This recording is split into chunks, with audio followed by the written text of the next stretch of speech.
Okay, it's still saying pre-live. Right.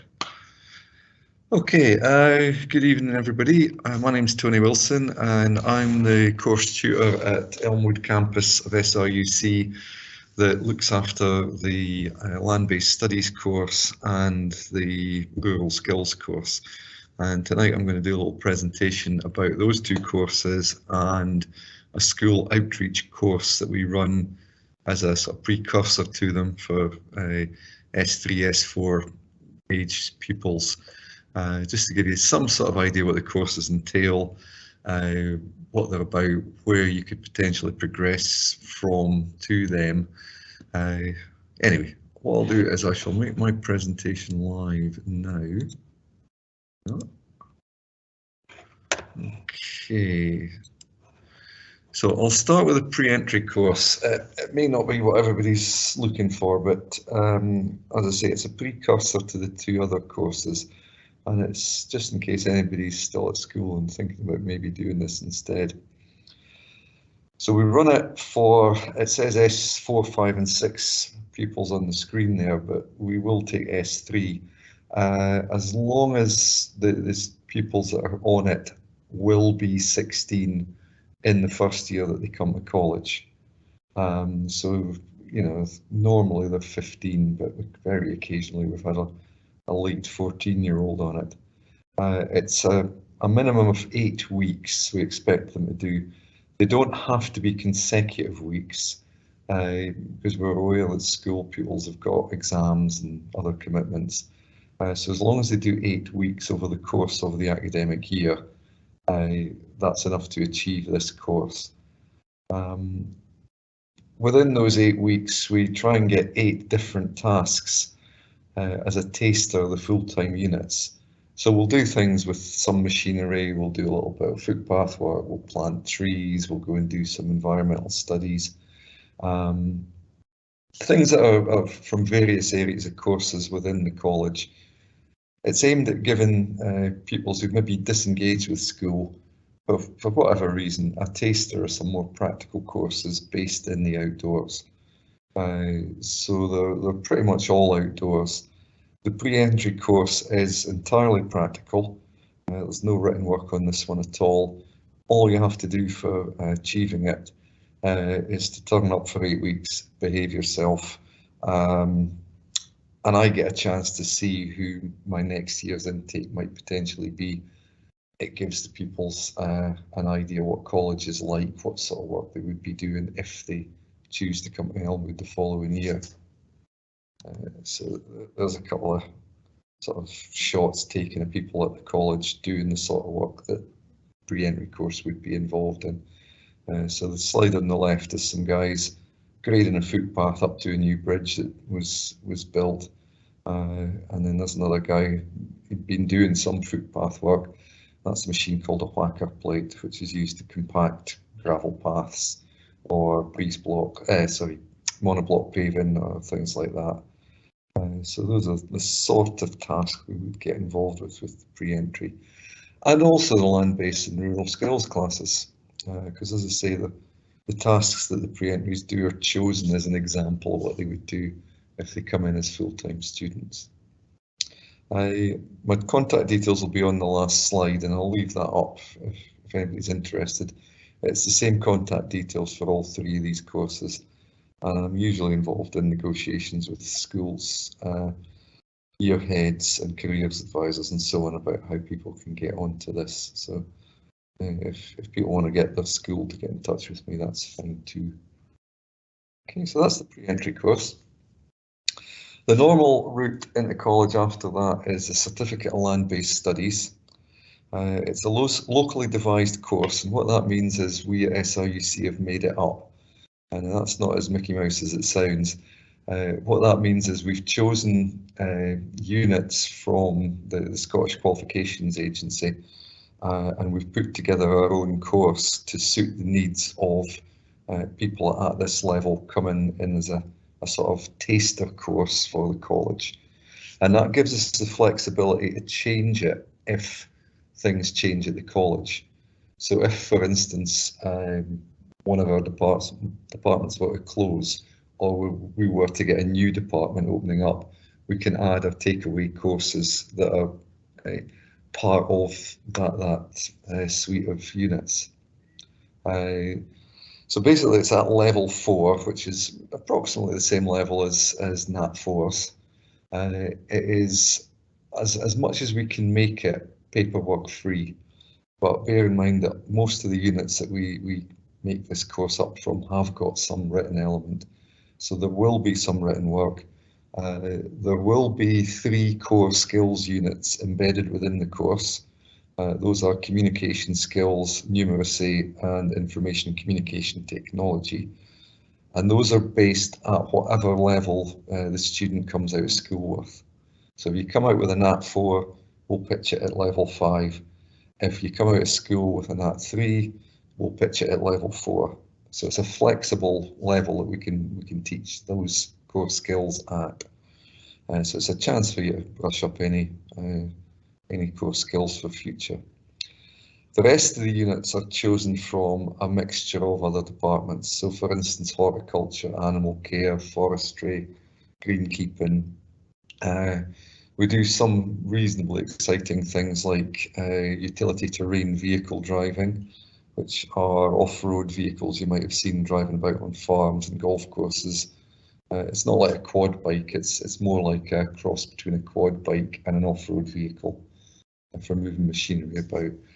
We've got an allotment and we do some crop production, we do growing vegetables, allotment gardening.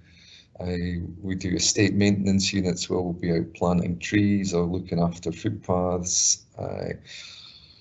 We do a hospitality unit where you learn a little bit about how the vegetables grown in the allotment can be used to cook with. We do some environmental studies that lead into our conservation management courses. So that's kind of a taster of the sort of things that we do. In total, there are 18 units. They are spread over 3 terms, 6 per term. So first term runs from September through to nearly Christmas. Second term runs from just before Christmas to just before Easter, and third term runs from just before Easter up to the end of May. At least that's what I'm told is what's going to happen next year. And you'll do 6 units per term, one of which will be a core skill, and the others will be chosen from the other 15 units that would be available.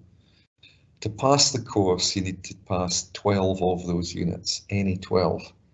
So it doesn't matter which ones you pick. Ideally, you'll get all 18, but 12 is what we aim for. We also, the entry requirement for this course, I should mention, is there is no entry requirement. You either do the pre-entry course, and I get a chance to see the students in advance, or we do it by interview. You make an application to the college, and if I've not seen you before, I usually like to get you to come in for an interview and a little tour around the college campus, just to see what things are like. Okay. So again, some pretty pictures of the sort of thing that we'll be doing. On the left, that's some folk working in the allotment that we've got. We grow an assortment of vegetables, and those cover several units: allotment gardening, crop production, soft landscaping, estate maintenance, and so on. And then the vegetables that are grown there get taken up to the kitchen and get cooked with in the hospitality unit that the students do. The machine you see on the top right is a gator, and that's one of the machines down at the Elmwood golf course that I use to teach that unit. So it's 2 parts to it, or 3 parts if you include the paperwork. 2 practical parts. One is to drive round on the flat around an obstacle course made up of cones, just to prove to myself that you can handle the controls, you know how the machine works, you're capable of driving it safely. And then we progress on to an off-road course where you drive around the off-road course. And then normally progression from the land-based studies courses into rural skills, in which case you move on to the tractor below, which is reserved for the rural skills course. And for that unit, if you go into rural skills, it would be similar. You do an obstacle course driving around cones with a trailer attached this time, and then you have to reverse with the trailer. You also have to know how to connect machinery to the back of that. And that leads neatly on to the rural skills course. So it's at the same level, so level 4, both courses are level 4. The difference with this one is it's part of what they call a group framework. So the college has to teach certain units. We can't just add ones that might be more flexible for what we do as a greater college. The other thing is, slight step up, there are 6 mandatory units. So 6 of the units that you'll do out of the 18 in total, you have to pass all 6. And those are rural species and habitats, rural environment and introduction, rural work activities, rural estate maintenance, developing skills for employment, and enterprise activities. So as well as those, you'll do another 12 units, 3 core skills, same 3 as land-based do, at the level that you have not yet achieved. So if you achieve level 4 at land-based, you would be trying to do level 5 in rural skills. And you have to pass 2 of the 3 core skills for this, as well as the 6 mandatory units. And then a whole bunch of other stuff. So tree and shrub planting, what else? Tractor operations, as I mentioned earlier. A couple of gamekeeping units, gamekeeping and introduction and pest and predator control, woodland skills, which is teaching people how to manage woodlands, tree identification, so it's a little bit of botany and a little bit of how to identify different types of trees. Both of these courses try to simulate the workplace. So it's not like school. It's more of a job. You come in at 9 o'clock, classes start at 9 o'clock, we expect you to be ready to go. Steel-toe cat boots, overalls, whatever personal protective equipment is required for that day's work. You do 2 3-hour classes per day. There's a half-hour break in the middle. So it's just like a workplace. You start at 9, you work for an hour and a half, you get a half-hour break. You work for an hour or so, you get a lunch break. Then the afternoon session, you start back at 1:15, work for an hour and a half, afternoon break, half an hour, and then you have another hour or so after that, and classes finish around about 4 o'clock. Okay. Similar to being a part of a workplace, we've got a discipline procedure that's based on workplace discipline. So you get a verbal warning as your first choice. Then you get 2 written warnings, and then after your 3rd warning, 1 verbal, 2 written, we ask you nicely to leave. Of course, you can jump to the head of that queue by certain offences like violence or drugs or so on, go straight to the top of the queue. We don't tolerate any of that sort of thing on campus. As I said, for the land-based, this one is made up from units from other SRUC courses. So forestry, construction, a little bit of agricultural engineering, horticulture, that sort of stuff. So that both courses are designed to give students not just a little bit of experience in what the college offers. So you might not have made up your mind about what your future career path might be. This gives you tasters in different areas. It also means that you can get entry qualifications for some of these other courses that you might not have achieved from school.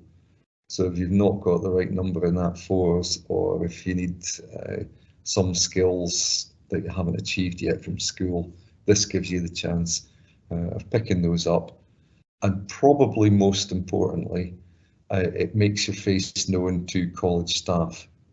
So if you want to go into gardening, if you've been here for a year or so doing rural skills, you can get an introduction to the horticultural staff. They're more likely to take you on an NC or an SVQ course, which may lead into you eventually becoming a gardener, or a greenkeeper, or a forester, or a gamekeeper, whatever it might be. It's that introductory level that gets you on the step on the ladder to the career path that you want. The other thing that's quite important there is we work with local landowners and charities. We don't just do made-up work here. You will be doing actual tasks. This year's class, for instance, are building a log store, and we do log sales as an enterprise activity.